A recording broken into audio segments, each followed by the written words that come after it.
But on a serious note, to the extent that black relationships have survived as they have, what say you about that 400 years later?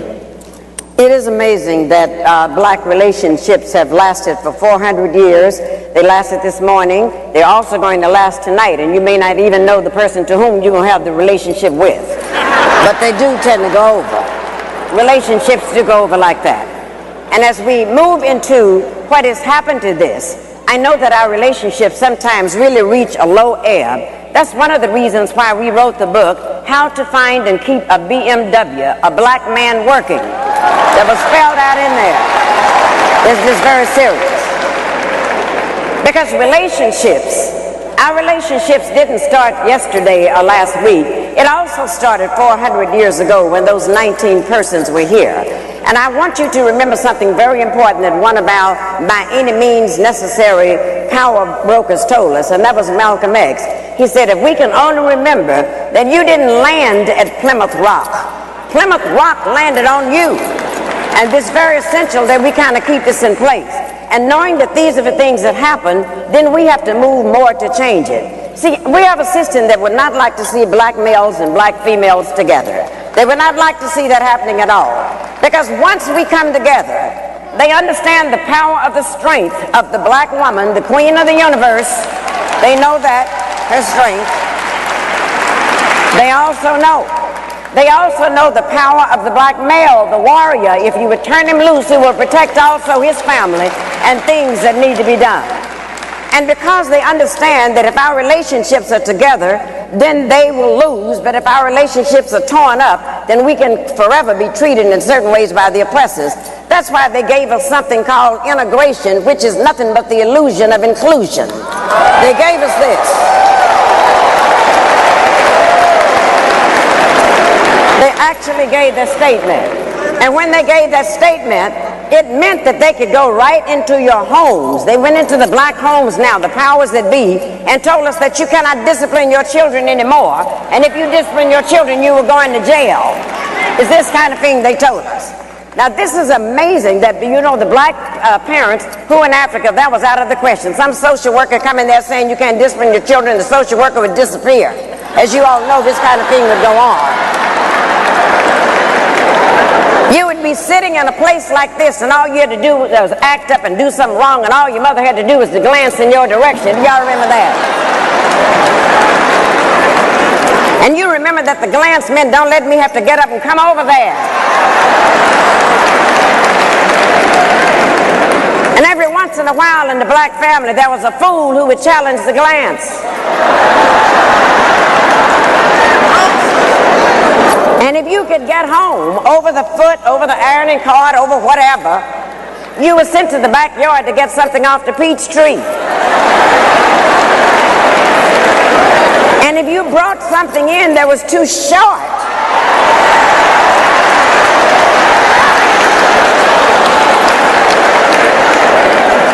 God forbid that you would do something like that. But then it got so terrible in frightening us. This is why we got to take this back. And this is the best part of our action plan, is to reclaim the minds of our children. Because then they went into the public schools and took discipline out of there. So when we acted up in there, they put our boys, our black men, into something called special ed classes.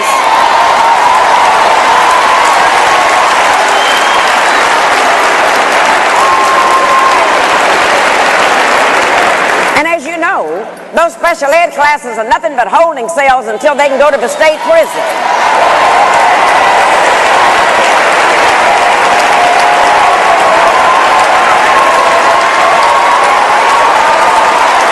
But this is what they did.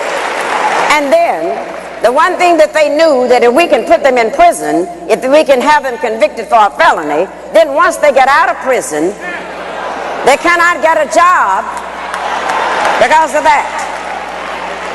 They cannot get the job. And then if they happen to eke out and find a job, then they have to pay taxes on a job, yet they cannot vote, and I call that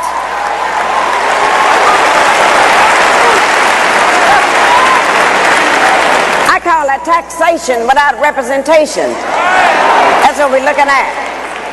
And if one of the things that we would learn to do, they did a grand thing when they took that discipline away from us, because when they made our parents afraid to discipline the children, then what happened? We found out that the teachers were afraid of the principals were scared of the superintendent was scared of the school board was scared of the parents were scared of the children, and the children ain't scared of nobody.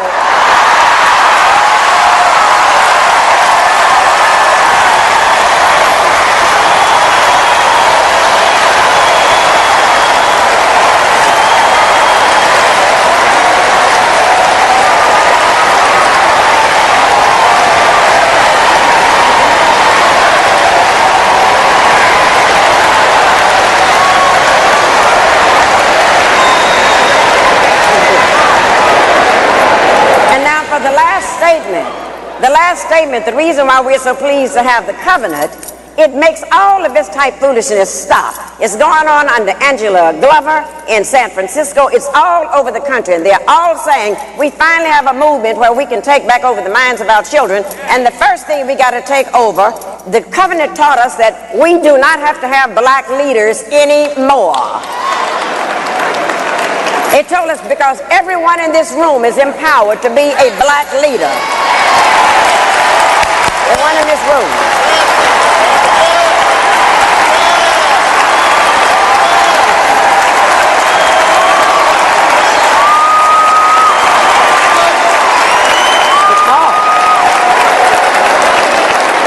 Because see, right now, these people that you're calling black leaders are not what they used to be with Marcus Garvey's day. They're not what they used to be back in the days of W.E.B. Du Bois or Martin Luther King.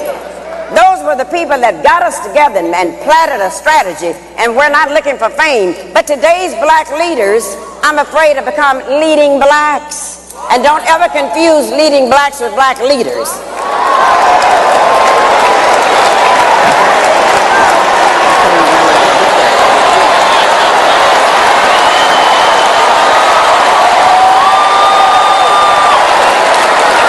Let me tell you why you don't do that. One of the reasons you don't confuse them, black leaders are chosen by you. They're chosen by the people they're going to lead. They're chosen by us. But let me tell you about the leading blacks.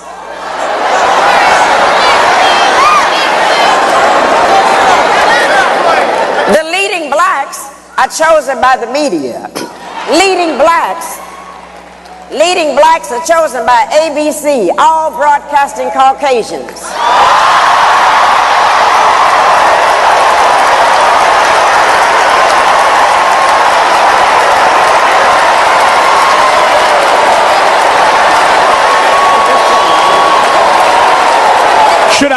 Should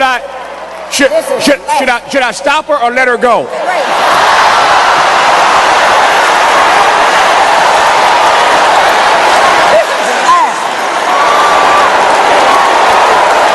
Now this is the last one. Leading blacks are also chosen by NBC.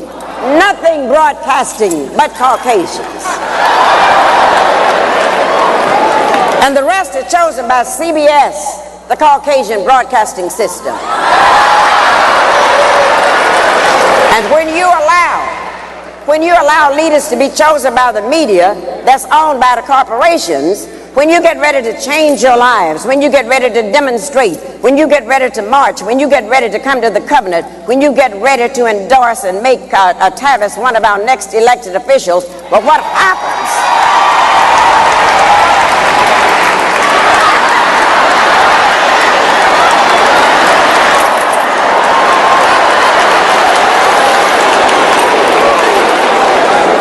Then you must take the time to carefully watch and see what the leading blacks are doing, because that's when the leading blacks sneak into the door to the corporations, and they will tell the corporations, oh, we know how to go and put them down. We know how to get you some real affirmative action Negroes to come in here and work. We know how to do that. But at the end of the day, the leading blacks lead the corporations, and the leading blacks have gotten paid while we have gotten played.